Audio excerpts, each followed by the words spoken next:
discussing modifying current use and the land use change tax. It was suggested that it would be helpful to hear from the RPCs, particularly when we started talking about tiers.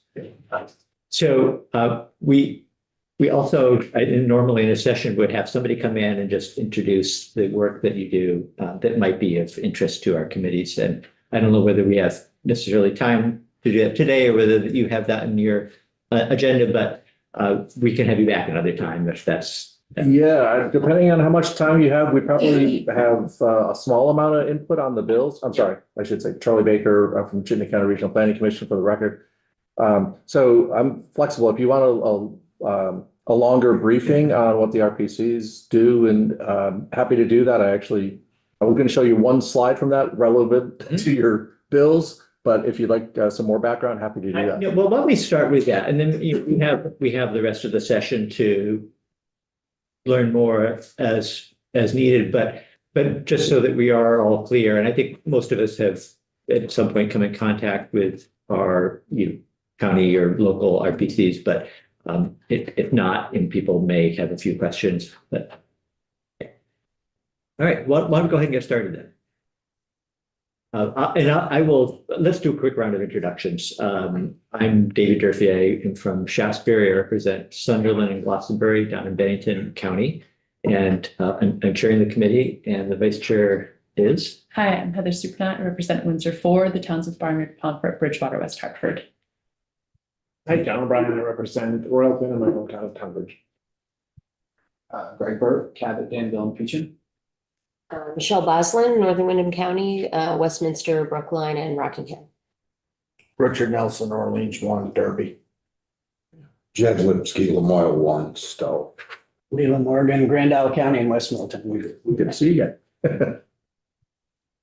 So as I said, Charlie Baker, I work for the Chittenden County Regional Planning Commission. And I think I appreciate that there was a interest in hearing some perspective from the RPCs.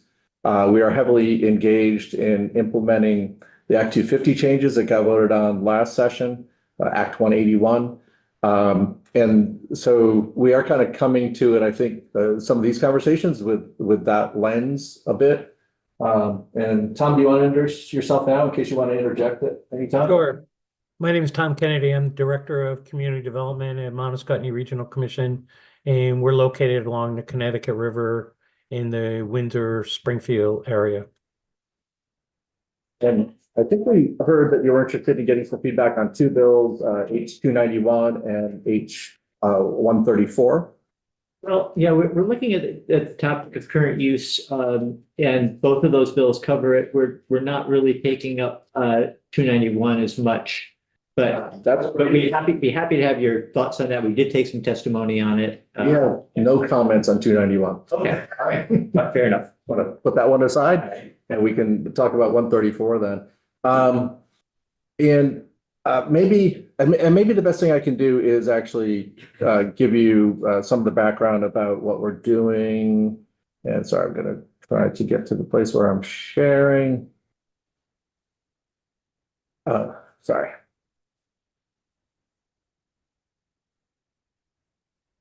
Okay. Oh,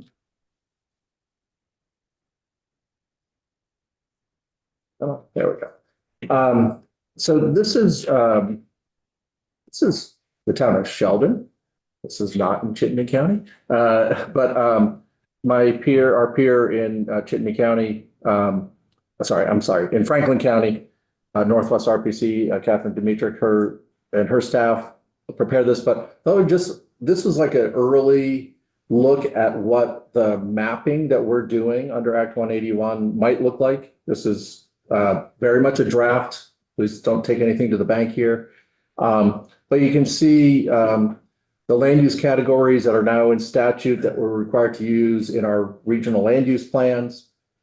And you can see there's a couple villages in Sheldon, Sheldon Springs, and Sheldon Creek, where you can see kind of the village center, some village area, and then also some rural areas right adjacent to that. The dark green is rural conservation. The lighter green is rural ag and forestry. And I don't know what color to call that. tan or something, is rural general. And when you see rural general, I think typically that's rural housing, right? So, the large lot residential. Got a question, your representative. Just quickly, Charlie. Yeah. Sheldon has zoning, doesn't have zoning, has flood. I think they do. That's a good question. I'm not sure about those details. This is more just about the land use map. Sure. And I thought this was, to start with a rural town, because Vermont is a rural state. So I always feel a little bit funny talking to you from Chittenden County, but would just want to recognize, like, we are mostly, as we're working on Act 181, we are talking to rural towns in Vermont and their planning commissions. So I think, and you can see a lot of this land, this light green, a lot is in ag and forestry in this town, right? They have a lot of land area, a lot of the parcels are designated with that category. And you can also see how small the village areas are, right? So under the old designation program, the village centers, downtowns were about 0.3% of the state.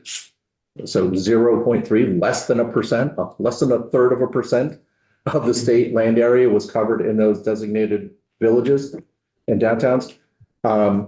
One of the things that we hope comes out of this Act 181 mapping is that more of the land area around those villages is included. And the town has done the work, the zoning, et cetera, planning work for more growth there. But having said that, it's still a very small percentage of the state. In my most optimistic ideas, maybe we get up to 5-6%, maybe 7% of the state in these growth areas around the villages and downtowns. So that still leaves 90-something% of the state is rural, right? And I think the other, just the starting point where we're coming from is what's happening now in terms of how this is. I think our interest is also largely in the housing production side.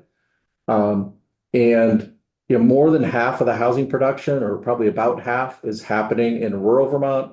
The other half is happening, there's a big chunk of it happening in Chittenden County, certainly, but also around other growth areas in Stowe and in Albans, et cetera. Charlie, in either Sheldon Springs or Sheldon Creek, is there a municipal wastewater or municipal water There's system? probably water. I apologize. This is what happens when you pick a town from outside your own region. I don't know the answer to that. I think Sheldon Springs has wastewater, if I remember correctly, but somebody watching can let us know if that's not true. And the second question, I should know Sheldon, but I don't picture this as a steep watershed. Right, it's pretty flat. It's pretty flat, so where some of these village areas and enterprise areas seem like if it was in the Lamoille watershed or the Woodsky watershed, some of these other steeper watersheds, West River, there would be floodplain, very vulnerable. Yeah, and you can see the river, the blue river going through there. And I think that's Missisquoi probably. Yeah. And definitely one of the things that the law requires us is to not encourage growth in those floodplains. And so you can see they're trying to stay out of that river corridor. And I think where it's really going is that we have a lot of rural housing, or a significant amount of rural housing construction as a share of housing construction that's happening now. At least the numbers I have in my head, they may not be exactly right, but there's about 2,000 units a year getting built statewide. Half of those are happening in places planned for growth and half just spread across rural Vermont. And sorry, I do have a point. I'm trying to get to 134. It looked like in 134, you're trying to maybe have an incentive if they want to do an affordable housing project on a couple acres that they could carve off and not have as much impact from the current use penalty. Not so much affordable, but residential, and as Jed called it yesterday, entry-level housing. Mhm. Place for our young teachers, Yep. carpenters, farmers. Yep. All of them, you know, young people can buy a home and get started. Cause that's what we seem to be lacking. Amen. Yeah, absolutely. I think, yeah, that is the agenda. And so, so with respect to this bill, I think, and maybe Commissioner Farrell, in his testimony, I saw that he brought up a concern about being too far away from the tier 1B areas. I think when we step back a little bit, and realizing the rural housing production isn't a huge amount, but also that there's also a need across the whole state. You know, if one of these farmers wants to have their kid build a house on 2 acres on their property, I think in the big picture, we don't see that as undermining any of the rest of the work that we're doing. And it looks like it's access from a public road, and it's 2 acres, and it's housing that's affordable. I'll make that Yeah, distinction as yeah. opposed to affordable housing, right? Yeah, affordable. So I think we at least are agnostic, if not okay with this, with the bill as written.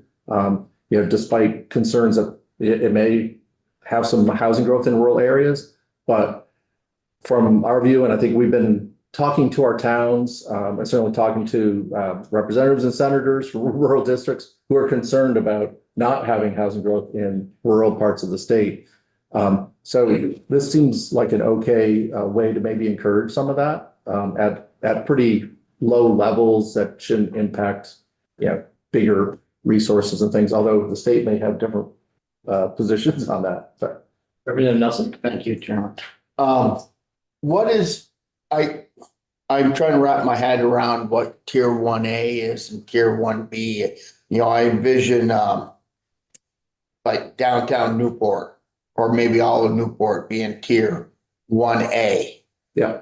But like town of Derby, would that be a town tier 1B or? So I think there's going to be very few tier 1As. Yeah. So one of the ways to think about tier 1A and B, and sorry, this graphic got drafted, I think, initially by the folks in the Department of Housing and Community Development, so Alex Farrell's team. And we've been kind of using it to show how the land use maps relate to the state designation program, relate to the Act 250 exemption areas. One important point to get across, because tier 1A and 1B is kind of confusing, but you can't be tier 1A without being tier 1B. So 1A is a subset of 1B areas. Yeah. And so now maybe it's easiest for me to talk about Chittenden County. Like, you know, I may have a couple towns that have a lot of staff that are willing to go through the extra work to become tier 1A. But I'm not sure a lot of other municipalities, it's only going to be the most Aggressive. well, progressive? I was gonna say the most resourced, the ones that have the most staff and ability to do all those regulatory, there's a lot of regulatory requirements to get tier 1A. And so that's only gonna be the biggest towns in the state, I expect to get tier 1A. So most of, and that's also a separate process that after our mapping. So a municipality has to go to this state land use review board and ask for tier 1A and show how they're meeting all the requirements. So anyway, I'm just making the point, tier 1A is just a more complicated thing. Actually, where you reference tier 1A, in our opinion, could come out of the bill. It's kind of superfluous because it's always going to be within or smaller than tier 1B. Does the size of the, like the area of the, or the length of the lines, is that meaningful? It is only in that tier 1B areas have to be within the 4 areas in our land use map at the top. Okay, And so those line up. we shouldn't though conclude that 75% of tier 1B will also be tier 1A. No. That was to show that they have to be the upper level with a planned growth area, which they met certain other requirements to even get qualified as tier 1A. And that's why I was saying a subset of 1B. Yeah, sorry for the Don't read too much into the general percentage of the maps here or anything. But we're really just trying to show how the maps that we're doing line up with the designation programs. So anything that we map as a downtown center or village center is going to be automatically, after the land use review board approves it, a designated center with the tax credit benefits and things that come with that. And the area around the centers, the planned growth areas and the village areas will be designated as a neighborhood. So I don't know, hopefully that's a little helpful to you. Charlie, do you have access to a map, sort of your draft of this for Vermont and then overlay with current use parcels? No, well, let me show you. Did I? So this time, excuse me, this time, Kenny, while Charlie's looking, just the questions about Sheldon, they do have zoning and they also have sewer and water. Thank you. Thank you. Thank you, Tom. So, gonna show you this map. Please don't be frightened about what's going on in Chittenden County. No, it's what's going on there is supposed to go on there.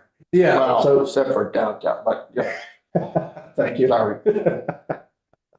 Fair point. I'm not sure exactly what you're referring to, but okay. So joke too. But you can see in the pink areas, is pretty much the extent of the sewer and water system in Chittenden County. So all those pink areas have water, sewer. And yeah, so did you want me to zoom in on a particular part? Right, I was thinking of in say tier 1B, since we don't need to talk about 1A so much. Yeah. If there's an overlay with current use parcels, because Yeah. that's what sort of this is getting at, is incentivizing building housing on current use parcels. And so if we look at the medium green, the rural ag and forestry, sorry, can you see that? Okay. you can. Yeah. Sorry, I have something else on my screen showing up. Those are the, pretty much the parcels in Chittenden County that are in current use. And, our tier 1B is probably in this, anything that's a shade of pink, lighter or darker pink. And so you can see, at least in my region, there's not a lot of, ag land or forested land in current use that is real close to the pink areas. It's, and not surprising, right? It's more in the, outer parts of the county, in the more rural parts, Westford, Underhill. Jericho's a little bit more residentially developed. Here you can see Richmond, Bolton, Huntington, Heinsberg. But so anyway, that's, and I think that was also part of, as we were just looking at the provision that says, be within half a mile of tier 1B. Like, I don't think you're gonna, if you want to really limit how many properties in current use can take advantage of this opportunity, that's the way to do it for sure. If you want to be more expansive and open it up to property owners all across the state, we say get rid of that provision maybe. Didn't we address that? I think yesterday we talked about having two versions, and one scenario was tier 1A and B was like easy and you could, that was like definitely could go for that. And then in the more rural areas, there was going to be a more limited development opportunity. So, Yeah. so Yeah. that was what we talked about yesterday. So you're just understanding your point, though, is that there's a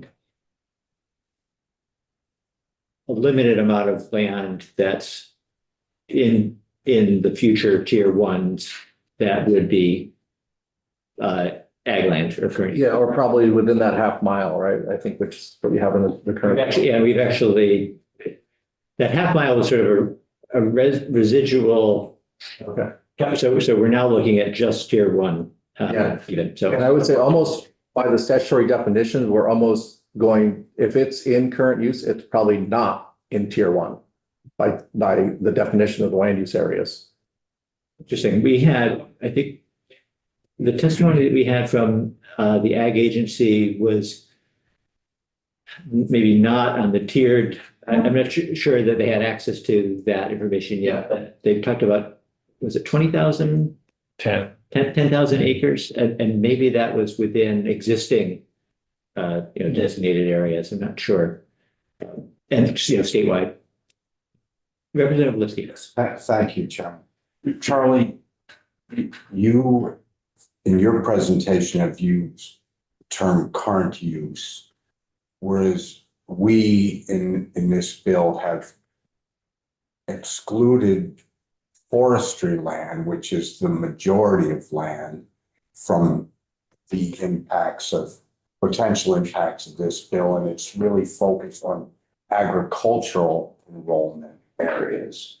I missed that nuance. Thank you. Well, it is an important nuance. I'm just going to jump in here because I'm not sure that that's actually the case, Well, but I don't want to.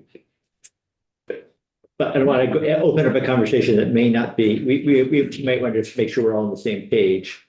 But before we have a witness comment on something that I'm not sure is the case, yeah. fair enough. Yeah, so I'm happy to answer more questions. Tom, I don't know if you wanted to add. I don't know if there's any more questions as far as what Charlie has been talking about.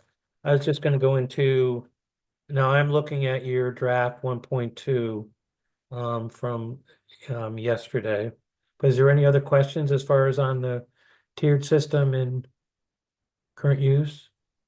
I think that maybe we can pull a map back up and just if we're able to maybe even just looking at the map of Sheldon, which gave us sort of a helpful land use overview, is if it's possible, and if it's not, completely understand, but if it's possible to sort of look at some of the existing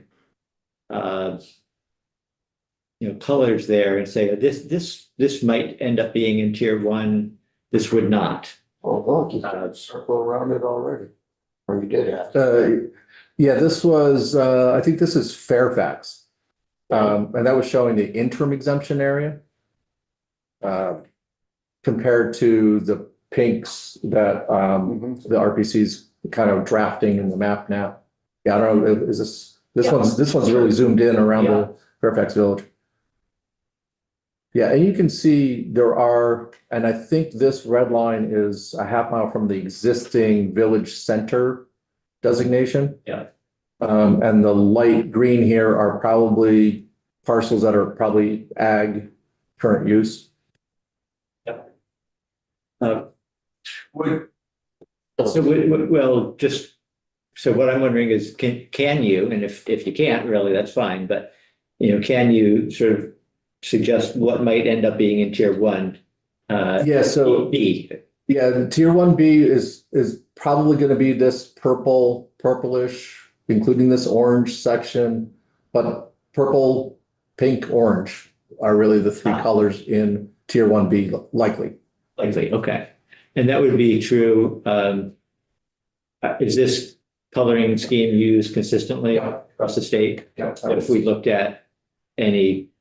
Yeah, and we're actually even using the same colors. Yeah, That's pretty good. that was part of the big challenge. Yeah. Representative Nelson. Thank you. So would the dark green be land that's in land trust already? You call it rural conservation? Probably it's got some sort of conservation easement on it. Yep. And some of it could be in floodplain too. No? Yeah, you can see along the river, it's probably just as much. So if you took that red line and you went around the pink right and the orange and the purple, and you did it a half a mile. Yep. Out from that, or from the center of it, it expanded over. A lot of the lands that we're talking about are not going to be able to be developed, like I said the other day, because of flood potential. There might be some hills in there someplace or ledge or whatnot that just don't lend itself to development. Yeah, particularly along this area. Oh, I yeah, think yeah, we would probably agree that with would all be, that would be just drawing a circle for drawing a circle. And so if you're looking at a half mile from the pink, obviously, it looks like, yeah, you got some parcels up here that could participate, and you got some parcels over on, the northeast Yeah, side. and then we're talking about existing roads as well. So we're not, when you take all those into account, they said there'd be 10,000 acres. Well, now you draw it down from there. You take out what isn't suitable land, then you take out your road, restriction. And now you've really drawn it down. I'd be willing to bet it's 3,000 or 4,000 acres. We're talking a few thousand houses that would really benefit rural Vermont. And I'd imagine it's quite spendy if there's any land left in current use in Chittenden County, what it costs to take that out for this type of housing. I'm not talking about building Costco Right. or Sam's Club. You already got Walmart. We do too. Right, and you can imagine the farmer wanting to, have a lot for their kid, or the next generation of farmer, like. Or- that seems or- perfectly appropriate. Or they have their barn burns or they need to buy a big piece of equipment and they can sell a couple acres and put a duplex on it Right. and you have some more housing for your nurses at the hospital or school teachers. I mean, we all have the same, but we've got to call it residential housing because the definition of residential housing in Derby is different than Chittenden County, I believe. I don't know, I hadn't heard that, but a house is a house. Affordable, Richard? Or, you mean the price? Yeah, price point. Oh, the price Price point could be point. different, yeah. Yeah, price point. That I'll agree with you on. Yeah, that's what I mean. Yeah, it could be a 1,200 square foot ranch house in both places. Right, It's gonna cost more in Chittenden County due to the soil that's setting on. yeah, location. Yeah. No, sorry, you don't have the best location. This is a different choice, you see that? Charlie, did you have more that you want to share? I know you had shut this down at one point, but thank you for bringing it back up. I think that was helpful. Yeah, no, happy Very to helpful. dig in more. I mean, there's a lot more I could dig into about 181 if you're interested in what's, this presentation's largely going through what's going on in that law and, some more context, so. Do we know, and I'm sure this differs by county, but do we have any indication of what percentage of total, land mass or percentage of buildable land mass is going to be tier one? Yeah, I mentioned that earlier. I'm thinking it's going to be in the single digit percentile. Like, I mean, if we got to 9%, I'd be amazed and thrilled, but that would be amazing if we got that high. But like I said, I think the interim exemptions, which this red line indicates, was the thing that went into effect last year immediately. That got us up to 2%. And that was a half mile boundary from all the existing village centers. So, yeah, we'll get higher than that, but I don't know. It's not going to be half the state. Representative O'Brien. Charlie or Tom, are the RPCs looking at, under the act, specific parcels that would make more sense to develop than others? Yeah, You have some hierarchy of just these lands make sense because yeah. a number of reasons.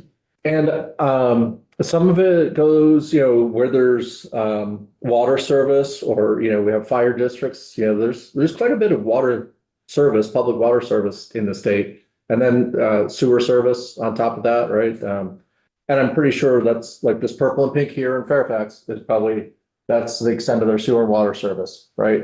So it's kind of the proximity or location there. And then you see the orange looks like maybe there's some sort of, maybe it's an office subdivision or I'm not sure what those parcels are, but that's an area where it didn't meet quite all the criteria because there's some criteria about smart growth and walkability and density in this purple area. And like this was an idea like, oh, if the town wants, they might look at this orange area as a place where they could update their zoning, and maybe that would get included in the Act 250 exemption area. And remember, the Act 250 exemption isn't full for 1B. It's only up to, for projects up to 50 housing units, which is pretty significant for, a lot of our villages. That's a lot of housing. It is. So it's hard, I say that to say, I don't see a lot of 50-unit projects coming out of our towns. They're gonna be 4, 8, maybe 12 or something. Charlie, so what happens in a town like Tunbridge? No zoning, no floodplain zoning, no subdivision ordinances. We may not even have a growth center, right? So Yeah. how do you plan, like it's Two Rivers in this case, but how do you plan? This is great. I love speaking for Peter Gregory. So, it's a, sorry, inside joke, Tom and me. So in a town that doesn't have zoning or subdivision, you probably have a historic village center. So we would still map that village center, so you can still, the property owners there can take advantage of the tax credit benefits that come with the village center. And then, if that's the will of the town is to say, we don't really want to be part of the pro housing growth game, like you can just stay status quo. If you decide as a town that you wanted to be, embrace the housing challenge, opportunity, however you look at it, and you wanted to have more housing, and then the RPCs, I think, are all working with a variety of towns on zoning or subdivision regulations now, bylaws to update them. So we are getting, and I know I heard particularly from Catherine up in Franklin County, like a bunch of towns are already, they had zoning, but they didn't have subdivision. So they're kind of working on subdivision regs right now. I think I heard that from up here in Rutland County as well. So I think some towns, it is spurring them to, take on the challenge and meet the criteria with the regulations, and other towns won't. And we're trying to, we still work with all the towns. Right. And it's also a cooperative, we cooperate with the town. So Two Rivers could initially create a map showing where your existing, historical settlements are.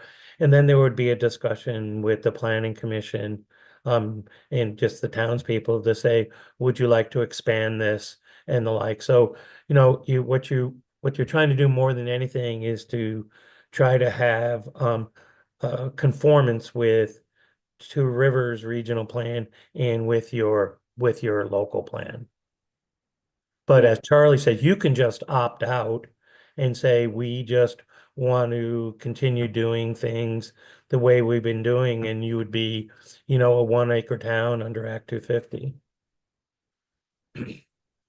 That is one little nuance we didn't mention here, but yeah, towns the select board does need to vote to, if they want the tier 1B exemption. So they have to take that kind of affirmative action. Even if we map it and say, hey, you're eligible, you meet the criteria, there's still one more step locally. The town has to vote, and then the state land use review board also then needs to approve the map. So we're basically, and it was intentional to try to line up all 3 layers of government. Like, hey, we're all rowing in the same direction. Great. Let's attach benefits and permit incentives and things to it. So just a reminder, refresher, and maybe we should have started with this, but the tier 1, we know about water and sewer. The criteria. Yeah, so the criteria to be eligible for tier 1. We also have heard and sometimes forget that you can also qualify if you've got the right kind of soils. Right. So can you just explain that in the actual words that I didn't probably say very well? It's now that's gone beyond the limits of my memory. But so here's a paraphrasing of what's in statute. Yeah, and for the village areas, So this is the area outside of village center. And it could include the village center.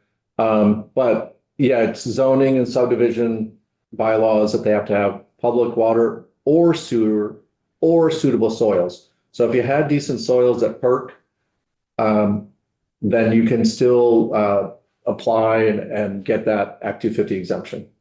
Is that That's in a village area. Yeah. It's not necessarily anywhere. right? It's got to be it's the village center is kind of your commercial core.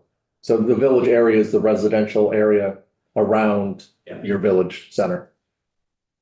Yeah, and it is limited to that. That was, again, when we were working on 181, trying to be as inclusive as possible, like not to replace us sewer for sure. But if they just have soils, and they want to have some housing growth, go ahead. So they get their septic permits, and they obviously have to deal with DEC or whatever after to see if they get their permits. We're not trying to prejudge all the permit decisions, but they can at least be eligible for that. Representative Morgan. Now, you have Alberg there. They have no zoning, so they wouldn't be eligible for anything then. Right, they could, the village centers have no requirements on them, so they can get a village center. Oh, okay. Yeah, they probably already have one. So one of the things when 181 was being developed was trying to make sure that no towns got hurt or got, less than what they already have. So everybody that has a village center can keep their village center, and probably in most cases, we're going to work with the town or the village to look at opportunities to expand the boundaries of that. That was one of the frustrations with that program, is that the negotiation with the state was often restricting the size of the village centers. So we'll work with our towns to expand those. But village centers have no requirements. Yeah. All right, other questions? Welcome to 181. Yeah. Yeah, and just so as you're talking to your towns or anybody in your towns, I think all of the RPCs are now actively engaged with their towns, and starting to work with our planning commissions and trying to figure out exactly how these maps should land. And that will probably, some of us are trying to finish that up by the fall. Others are going to extend it to next year. I think Two Rivers they just adopted the regional plan without this mapping. So they're going to lag. They'll probably be working on the mapping like over the winter, fall, winter next year, or this coming year. All right, no other questions? Thank you very much then, Charlie. Thank you. You're welcome. Have a good weekend.